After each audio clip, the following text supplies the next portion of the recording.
Bulls fans, welcome back. This is episode 6 of the Bulls Brothers podcast, coming off a pretty shaky and terrible, to say the least, Tulane game, going into a much-needed bye week for the USF Bulls. AJ, how are we doing today? Well, go Bulls, but damn, and I do want to point out, I like that hat. That's a slick hat. I like the Thank you very old much. school corduroy USF, and that might be one of the last positive things I say on this podcast, um, because that Tulane game was a sad state. I was embarrassed to be watching a lot of it. Mhm. No one thought it was going to be like that.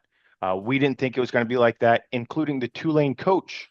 In his pregame press conference, he thought it was going to be a shootout, down to the last 2 minutes. And, you know, we didn't even show up. No. We might as well have had practice dummies out there in Bulls jerseys. It just wasn't good for us. Yeah, not at all. It was a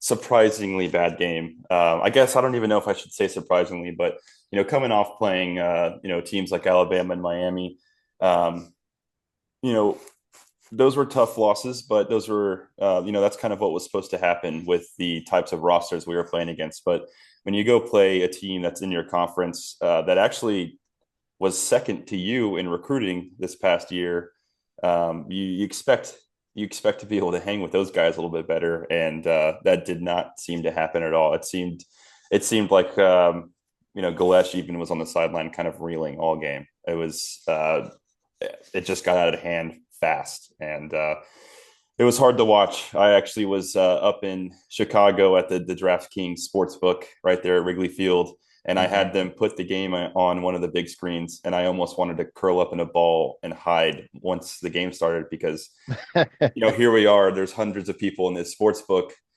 and we've got the USF Tulane game, and we are just getting rolled. And now everyone's starting to kind of comment on it. People who don't even care about USF football, you had Indiana fans, LSU fans, and they're all looking up at the thing saying, "Oh man, USF stinks this year." Yeah, which is Embarrassing. not something we thought we'd be hearing right now.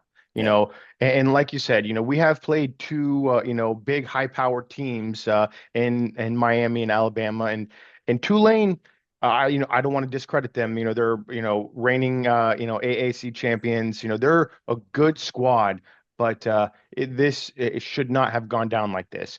And quite honestly, I think part of the reason it did was because we haven't changed our game plan on offense or defense all season. We've been bringing the same junk to the games. We brought it against Alabama, we brought it against Miami, and Tulane was ready for it on every aspect. They know we can't throw the ball deep, so they're stacking the box. They know that we're kind of soft on defense. I know I've been big on the defensive backs so far this season, but I'm gonna have to jump off the bandwagon. We need to change something up. Yeah. It's not working. Yeah. Um, Yeah. I mean, I'm with you on the defensive backs. I don't necessarily want to jump off the bandwagon yet. I don't want to pin all the blame on those guys yet. I think we've got some talented guys in that secondary. I think it's a scheme issue right now. I know Tyler Orlando. He's put together some really good games for us so far. I think what's kind of happening now is the rest of the country, like you said, is figuring out, at least defensively, kind of how we come to every play, how we who we send, the kind of just mhm. everything that we're doing. So they've schemed it. And it's very obvious. The past two games specifically with Miami and now Tulane, it is painfully obvious that all they did was watch film and then say, "Oh, this is what they're going to do. They're going to attack us every single play." So it's going to be man coverage in the secondary, and then all you got to do Mhm. is be able to move long enough to find that one open receiver, and they're going to eat every Mhm. single play. I mean, that's what they did against or Miami did against us. They let us they let us send the dogs, and then they just kind of waited for a tight end or someone like a slot guy to kind of squeak open and dump it to them and let them go off to the races. Yeah, that's So right. Just, simple, 5-yard completions that turn into huge plays. yeah, They're throwing it under, getting first downs, driving the ball down the field. yeah, We haven't been able to stop barely a drive in the last two games. Tulane drove on us at will. Miami obviously drove on us at will, and I will agree. I don't think it's a player issue. I think it's a system issue right hmm now. yeah, We just need to change it up. hmm This isn't something. This system isn't something that's like worked for us so well for so long that yeah, we need to stick it through and stick to our guns here. No, and this is something that yeah, maybe gave Alabama a little bit of trouble because they were one of the first ones to really kind of see us, and see how we're playing. right. But it's been figured out now, and the cheat code's out there. The answer to the test is out there on film, and so we need to change up the questions here. Yeah. Um, It's just simple. It's just changing it up. I mean, it'll go a mhm, long way, I think, against if we go into Memphis and, even that we don't even have to necessarily completely change our scheme, but just throw something different at them every once in a while. That makes such a big difference. If, you've played football before, I've played football before, you sit there and you not only do you watch the player that's going to be against you in film all week long, but if you're an offensive lineman or if you're a quarterback, you sit there for 4 or 5 days straight before the game and you watch everything and you prepare for everything they're going to throw at you. mhm.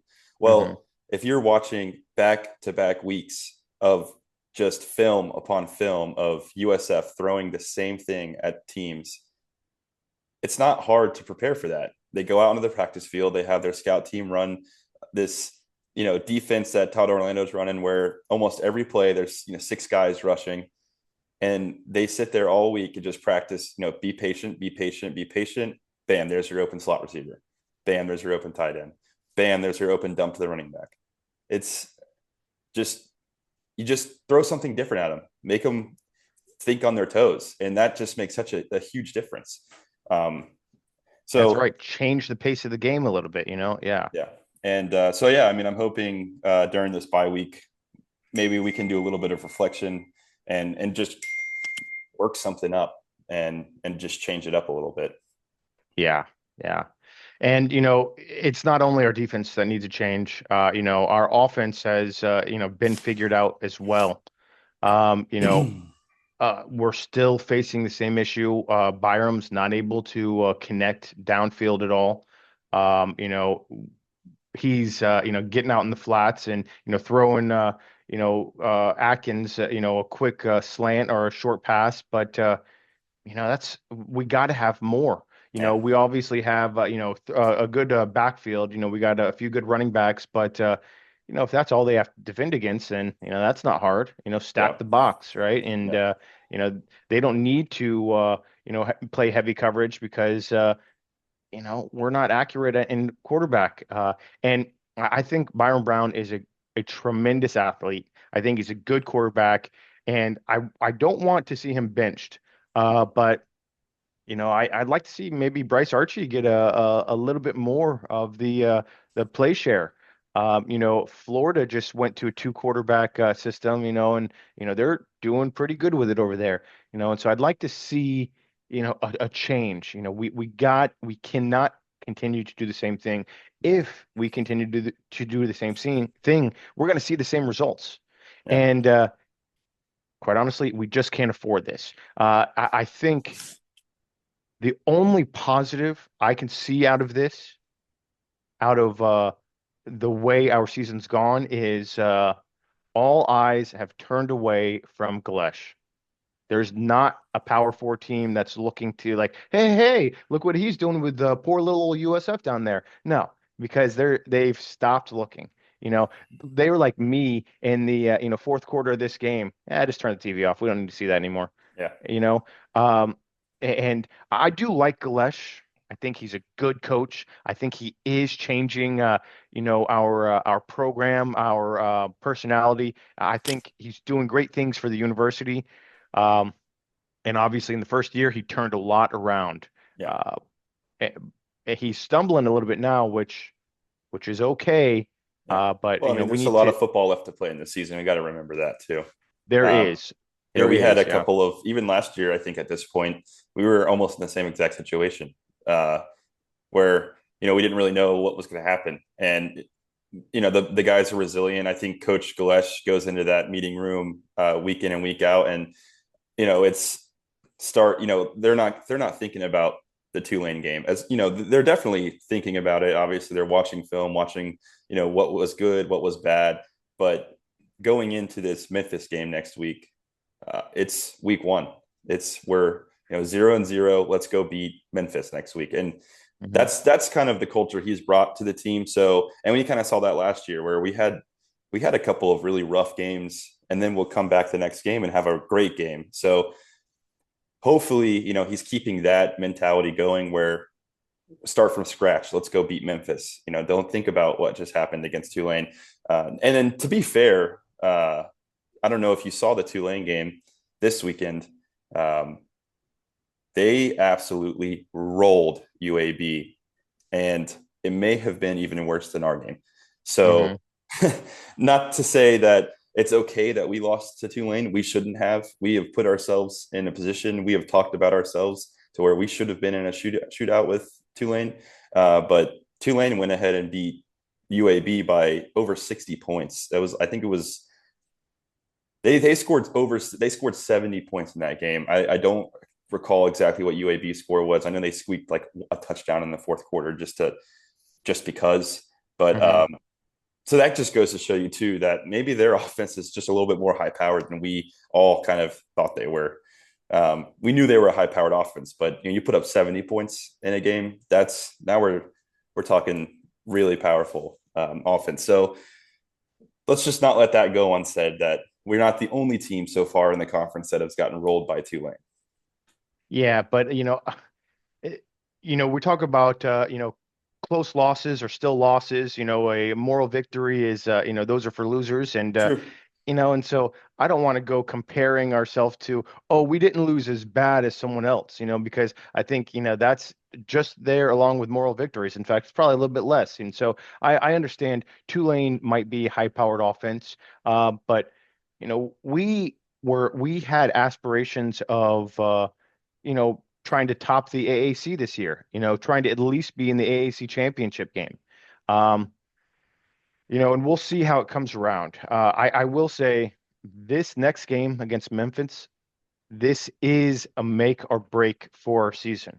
Um, you Yeah. know, and I said this earlier in the season that we need to at least stick around for us to have any. I don't even remember which game this was. If it was for Tulane or Miami, which neither we stuck around, but we need to at least stick around in the Memphis game to feel like we have something to work with. Mm. If we have a repeat of Tulane or anything close to it, our season is Over. quickly jumping off a cliff. Yeah. Because I think coming up we got later in the season we got Navy who's on a tear right now. Yeah. I don't know if we've got anything for them defensively. UAB who beat us last year, FAU who beat us last year, and then maybe we can clean up. Charlotte looked good yesterday. They did. They got them out at the end of our season. We got Rice and I don't know who we close out with. Tulsa and Rice. Um, Teams that yeah, we've had so trouble with in the yeah. past. I mean, we beat the crap out of Charlotte last year. That was great, but the UAB, FAU, Tulsa, Hmm. even Rice kind of played us tight. So there's certainly no gimme games. I mean, especially after if we were rolling into week, what did this be? Week 5 or our fifth full game. Uh-huh. 4-1, 3-2. Uh, it's different. Maybe we're like, okay, we're a little bit better than we have been. Some of these games might be gimmies. We are in no position this year to say any of these games that we're playing for the rest of the season are a gimme game. No, we're fighting for our life in every single game. And this game against Memphis is not maybe if we stick around. If we lose this game to Memphis, there is absolutely no hope for us to be anywhere close to the conference championship. Yeah. I mean, Tulane so far and likely will be probably undefeated in the conference. So I'm assuming a shoe in. Um, if we take a second conference loss to Memphis, um, that'll be two conference losses for us. Hmm. Memphis did lose to Navy. So, if we lose, basically right now, it seems like, we're kind of hanging on by a thread, and it's going to be Tulane, Memphis, Navy, and maybe Tulane, Navy, Memphis at that top three in the conference. And basically, we're one loss away from just being completely out of the question. If and Hmm. and that's to say, if we aren't already completely out of the question, Yeah, I was gonna say, just by there's conference record, that's the only way we're clinging on. But we've only played one conference game, and it was a loss. So yeah, yeah, and so by conference record, we are tied for last, yeah, right? And so so we have to clean up the rest of the season. We have to win yeah, every conference game for the rest of the season to even have a and chance. quite honestly, I'm kind of shifting my thought now. I'm no longer in hopes of getting to the conference championship. That's, in my opinion, almost out of the question. I don't know what miracles would have to happen for us to get there, but it's a long shot. That's a parlay that you're betting $25 winning, a million on, right? That's unlikely to hit. What I'm hoping to do is salvage a winning season out of this. Yeah, maybe a Let's bowl game or something. get back to a bowl game. Yeah. Let's keep the momentum that we built last year, right? It's clear that we're not likely going to surpass our last year, but let's not take a step back, right? Let's get to a bowl game again, and let's just keep building this thing, and let's take the rest of this year to just get better. Try to perfect our process. Figure out because I don't know what year is Bryce Archie? I Is believe he's got to be either a junior or senior in eligibility okay. wise. So we don't have him for. Yeah. I think Well, I and think so then Byram's younger than him. yeah, Byram's a redshirt sophomore. Yeah, And so uh, what we need to do is, you know, play whoever we got to play, run whatever system we got to run to stay relevant. Get Byram some more experience. Uh, you know, so going forward in these next few years, if Byram and Galesh both stay, we have a little bit of experience, uh, and maybe we can get through some of these tough situations a little bit better. yeah, yeah. That's a and I don't think at least as of this year going into next year we have to worry as much about Galesh. Um, Hmm. but Byram right now is kind of a sticky subject. I know he said, Tampa's his home. He's never leaving. But those Power Four coaches are at least programs that you said may or may not be looking at Galesh anymore. They're still watching Byram Brown because Hmm. the season isn't going as planned, but they know that he's got those intangibles. And now they're going to say, well, if he was just in a system like ours, what can he do? Yeah, but I think those intangibles only count if you also have the tangibles, right? I mean, he's not killing it otherwise. He's Yeah. like I said, he hasn't been able to complete on a pass downfield. Well, Um, but if you've got people in your face, your offensive. If we watch this Tulane game, he got smashed in the backfield like three or four times. He left the game hurt. We can't forget that. He's been. It's basically with the running game not being there because of them stacking the box. It's forcing him to throw the ball more, but they're stacking the box, putting more pressure on him. So I think there's a lot of things kind of working against him scheme wise that if he were in a high powered power four offense with 5-star offensive linemen and elite receivers that are getting 3 steps or 4 steps of separation, that's a different quarterback. And I think those power four school, they're not going to overlook him just because his current season isn't going well. They know that if you put him in a better situation, he's going to shine. He's an athlete. He's a star. It's just yeah, there's a lot of stuff working against him in this current USF situation. But I don't want to talk about that anymore. I don't want yeah, to yes, even yeah, think about Byram leaving. And I'm not saying that's going to happen, but we're not really out of the woods on him deciding to transfer because I still think those Power Four schools they're not looking at his Make stats. him knock They're it. looking at the Yeah. player because they know if they put him in their scheme, he could shine probably. Yeah. But Heard. yeah, I mean, to let's get out of that conversation now. I don't want to talk. I don't want to speak it into existence anymore. Hmm. Um, but yeah, I this bye week I think is huge for us in terms of just getting people healthy.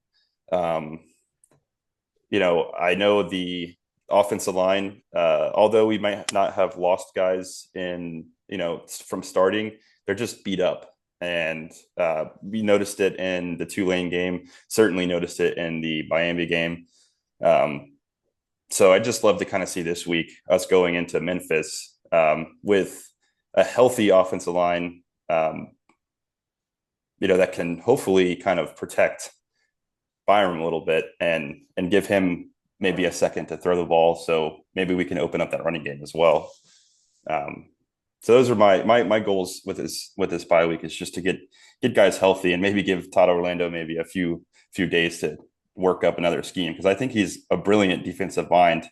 He just Hmm. got comfortable in that scheme he was running because it was working, and then when it didn't work, we just were a little hesitant to change it. So he's got a chance this week to kind of show us that he can make things happen. Yeah, I agree. And like you mentioned earlier, last season, we would have a bad game, then come back and have a good game. So we have the ability to turn things around, on a week by week basis. And th this one is an important one. And you're right. We need to, protect Byram. And I hope it is as simple as giving our offensive linemen some rest. Um, yeah, I just it's hard for me as a longtime Bull fan, and I've seen the energy uh that we have right now. I've seen this before and seen where it's ended up, and it's more often than not ending up in a bad place, and I don't like to see it. I don't like to feel this way, but as a Bull fan, I am used to it, Mm-hmm. and so. I'm not necessarily disappointed. I mean, I'm not upset. I am disappointed, right? Yeah. That's what I was trying to get at. It just makes me kind of sigh and say, all right, well, we'll get them next week, guys, and I hope we do. But I don't have a lot of faith. I mean, Memphis, I think they're coming in 4-1, right? Their only loss is to Navy. Um, you know, Well, they yeah. I don't know that they've beat, a lot of heavily talented rosters. I know No, they took down FSU, but FSU what are we is working with there this year, 1-4 or maybe 1-5 now. They lost again last night to Clemson pretty bad. Yeah. And I will say, we still have the playmakers and we still have the ability. We have to get into a game script where we're playing from ahead. Yeah. I don't think we have the ability to play from behind and make sure stops on defense and drive down and score every drive. Mm-hmm. And that's a problem.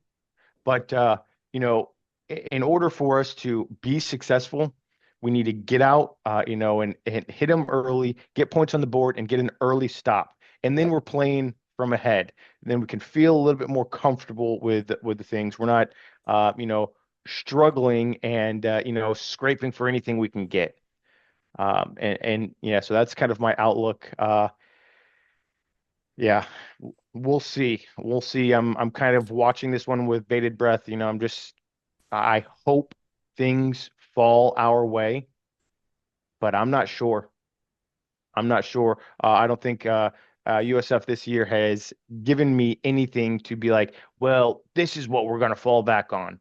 Because, what that was for me for the first couple games, what I had in my mind was, Byram, figuring out, how to, connect downfield and the defensive backs, continuing to have good coverage. But, I'm not sold on it anymore. I hope they can change my mind this week. And I know I'm a little bit of a pessimist here, but they gotta show me something. Show me something. Yeah. No, I mean, I think that's where all USF fans are at this point. I'm not looking forward to even this game Friday night against Memphis, and just in Hmm. terms of crowd energy. I think we've been in this position so many times, especially over the last 3 years, where there's been just so much hype going into the season. And I mentioned this in probably the first or second episode, where USF has had they've done a great job of building up the athletics program and investing in it. But one thing over the past 3 or 4 years that they haven't done a great job is tempering expectations. And I think this year is a little different because we were coming in off of a good year or a better year, at least last year. Hmm. So they were kind of betting on that and riding that wave, which they should have.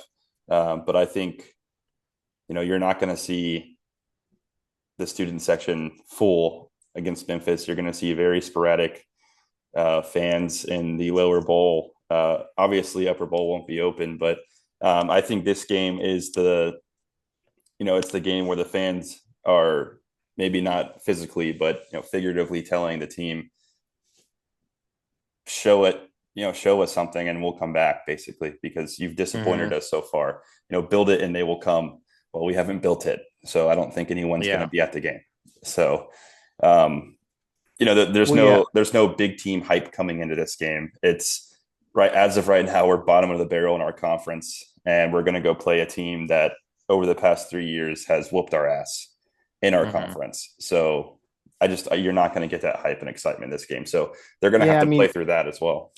I think there's a couple things that factor into that. First, it's a Friday night game. So, people aren't going to be able to be there tailgating for, hours before the game and kind of get that energy up. Um, yeah, you're right. And so USF has been playing off, the early season, preseason hype, but they need that to get fans out. And that hype balloon is deflated now. And so it is harder to get fans out. This is going to be a harder game. It is going to be one of those show me games. Um, I still am, we're still going to be out there on Oh yeah. Friday night, supporting them and just watching, and I like to be able to watch the games from in the stadium. I feel like I see more. I feel like I see the actual energy on the sideline. Things that you don't get to see on camera.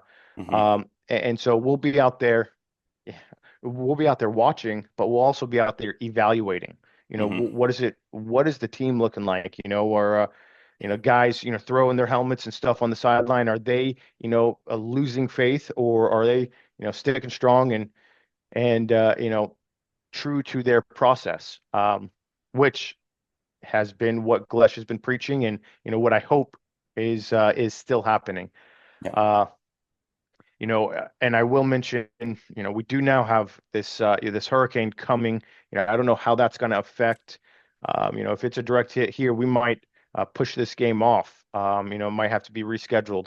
But that'll also affect the crowd sizes, right? Hmm. I'm sure people will be displaced, or something come Friday night. But yeah, we'll see how it goes.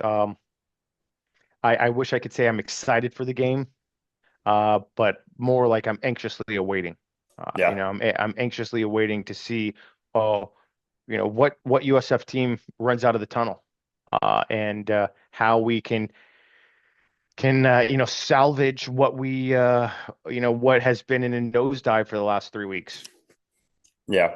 Well, I think we'll have to see. Like you said, we're anxiously awaiting um, to see the outcome of this game. It's a make or break situation for the rest of our season. Hmm. But Bulls fans, we hope to see you out there on Friday night. Be safe during this hurricane that's going to be coming. Looks like it's going to be coming right over the top of us. And please do give us a like and subscribe. Please follow our Instagram _Bulls Brothers, and we will see you next week after hopefully a turnaround Memphis game. Go Bulls. That's right.